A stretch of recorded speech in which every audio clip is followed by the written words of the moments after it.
我是那个无比亲近的咪咪。上次开箱展示完礼盒史莱姆之后，有很多小可爱留言想让我测评里面的你好不好玩。那么今天我就来测评一下，这可是花了我60块呢。下面就来看一下它值不值这个价格。先拿出来，再解开袋子。下面我要打开啦。嘿，里面还有一层。一只可爱的小兔子，一盒桃花酿透钛，一瓶珠光泥，一盒丘比特之心，一盒蝴蝶谷加水，一盒草莓起泡胶，还有一瓶防粘剂。这些史莱姆都太少女心了，就连我家猫咪都忍不住要来看看。先来看一下这款非常仙气的蝴蝶谷加水。我转啊转，这个盖子难道不是这样打开的吗？换个方式，刚才开盖可以忽略，看这边加水一点都不粘手，自己做的多多少少都会有水渍，但这个还是干的，非常的水弹。啊啦。再来看这款丘比特之心，这个看着好漂亮啊！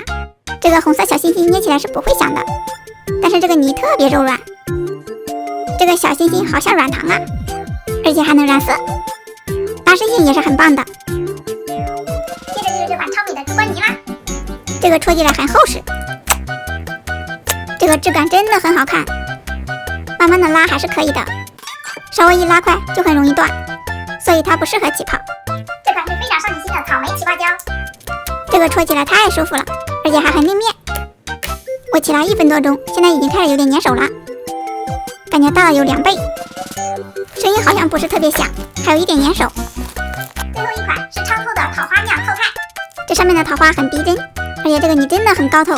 先把这朵漂亮的小花拿下去，再来个指纹解锁，把这个小花放进去就更漂亮了。这个拉伸起来也是超软的，而且还有很强的金属光感，有点像史莱姆原液的手感，吃起来很炸。解压！这里面一共有5种史莱姆，1个娃娃，还有1个礼盒，你们感觉值不值呢？喜欢妹妹视频的小